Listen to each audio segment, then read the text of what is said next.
Bismillahirrahmanirrahim. Assalamualaikum warahmatullahi wabarakatuh. Rabbi shrah li sadri wa yassir li amri wahlul 'uqdatam min lisani yafqahu qawli. Allahumma sholli ala sayyidina Muhammad wa ala ali sayyidina Muhammad. Alhamdulillahirabbil alamin.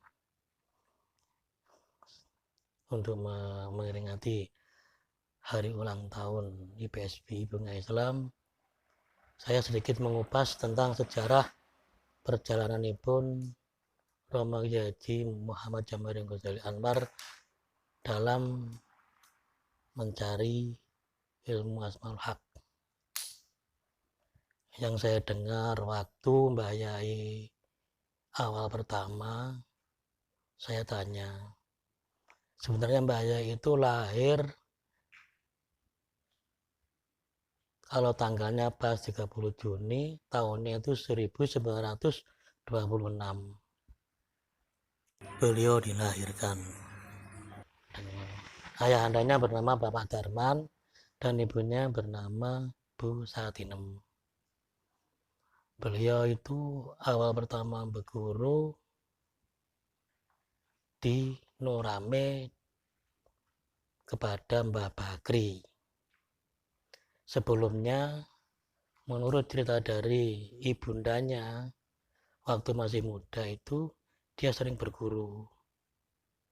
Sering berguru, setiap datang minta istilahnya restu untuk mencari guru.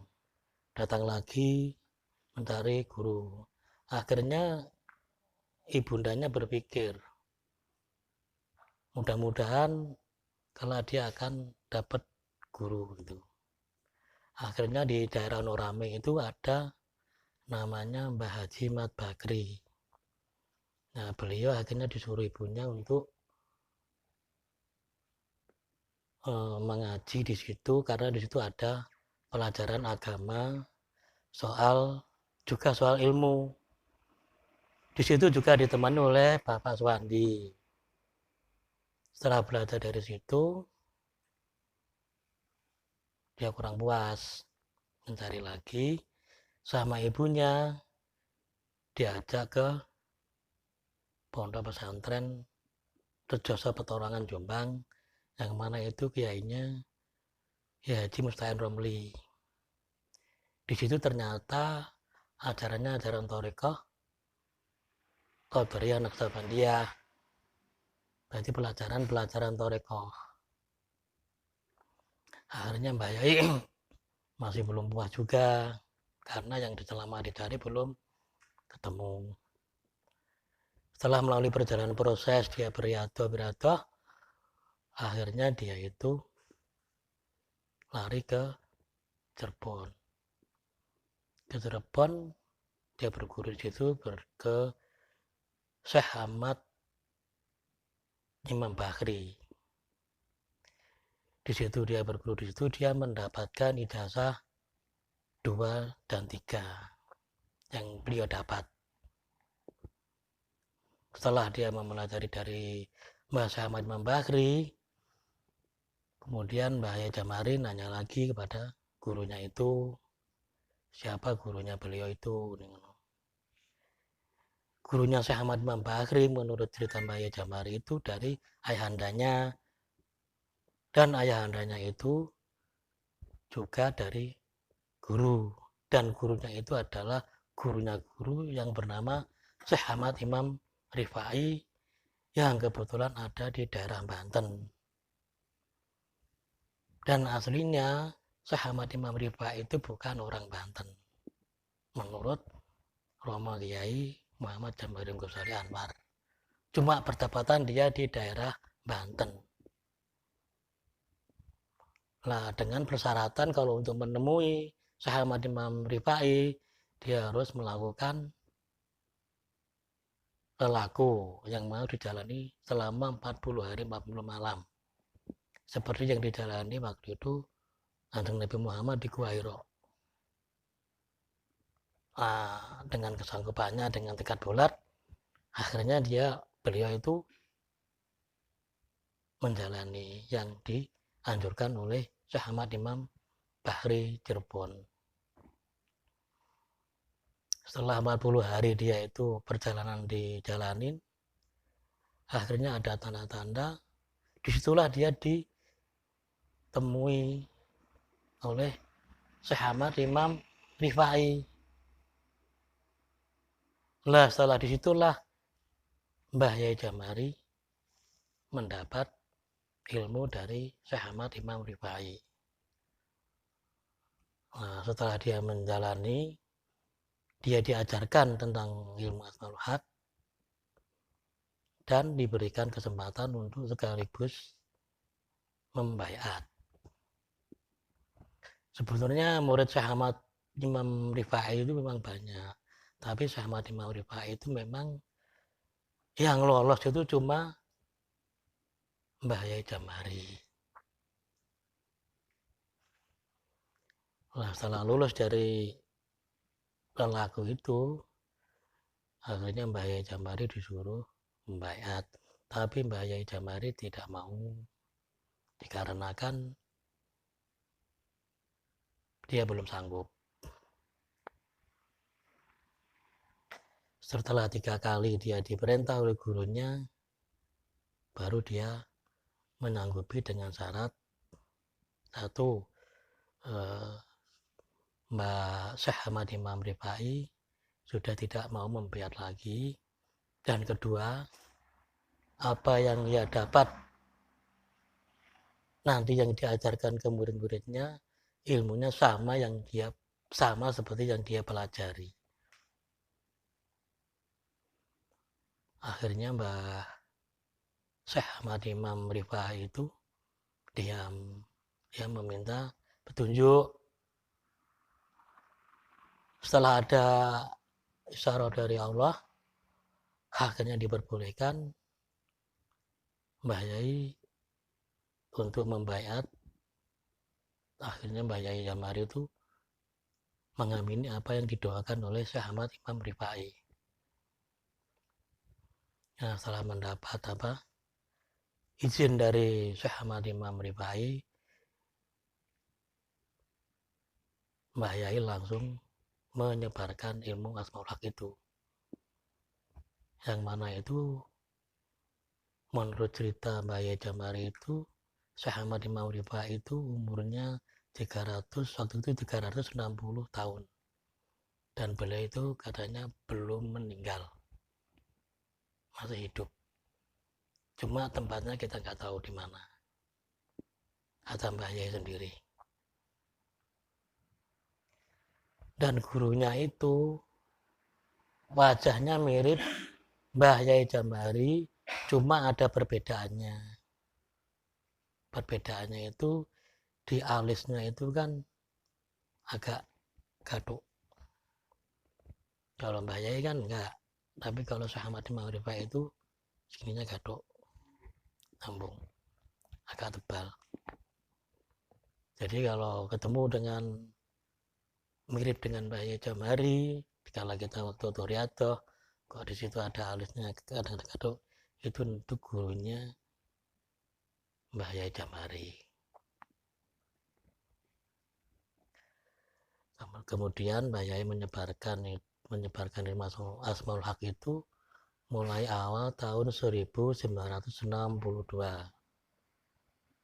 Yang saya tanyakan itu dia waktu mendirikan Asmaul Haq itu tahun berapa, Mbah?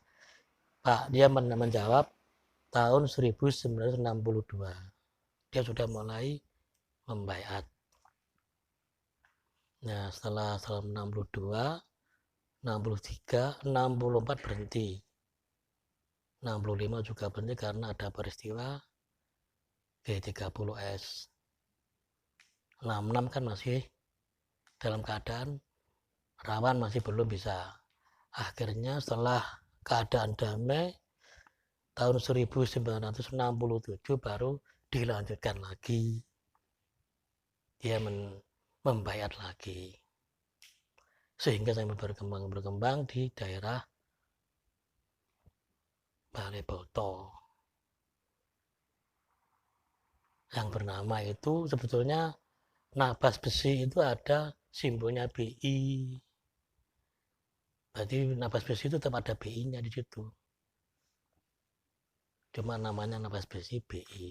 Lah dari data BI itu menurut beliau itu dia beriatuh. Jadi dia harus kalau mendirikan suatu organisasi atau perguruan tinggi dia harus memakai organisasi apa. Akhirnya dia ternyata mendapat huruf dari gurunya itu huruf ba.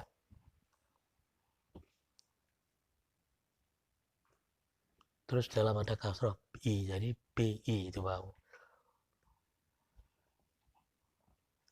Akhirnya menyimpulkan setelah perjalanan diambil hikmahnya yang bagus ternyata namanya bunga Islam.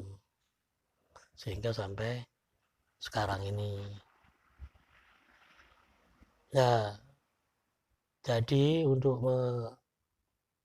mengaburkan, menganalisa dari ada BI Nurami. BI Nurami itu tidak ada. BI Nurami itu bukan BI, itu punyanya Mbah Mat Bahri Nurami. Terus Mbah Leboto juga ada, namanya Mbah Ngali. Kedondong juga ada, namanya ya Dondong. Tapi itu bukan BI. Walaupun itu senamnya hampir-hampir mirip.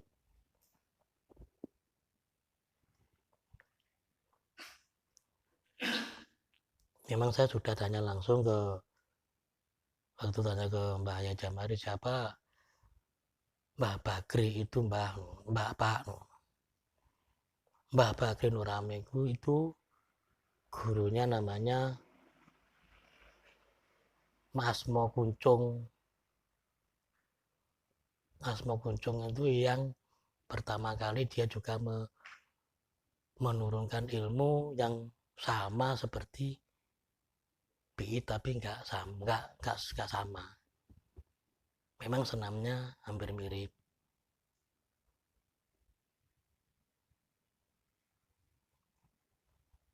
Ya ngendikane ngoten niku. Jadi gurunya Mat Bagri itu namanya Mbah Somo Kuncung. Dia Mbah Somo Kuncung itu berasal juga dari Aceh. Mantri polisi dulu. Menurut cerita dari sesepuh. Memang dulu kan ada gesek-gesekan antara BI Nurami sama BI Baleboto waktu di Kancah Madiun. Ini sebenarnya BI Nurami itu bukan BI, tapi memang ada ajaran seperti itu.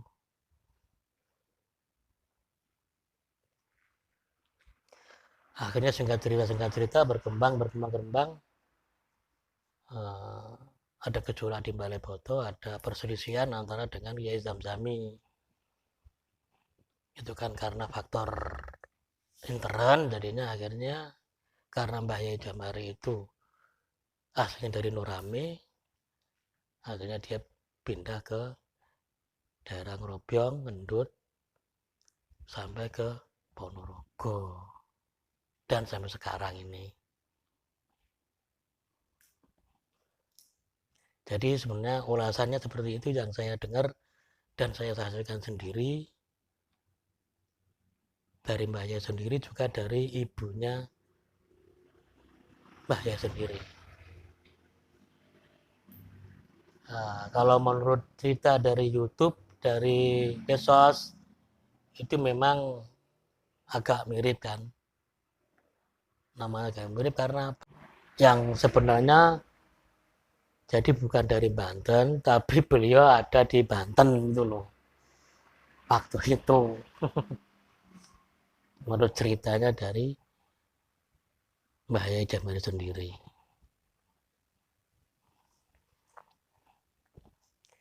Jadi kan hampir mirip tapi nggak sama ceritanya.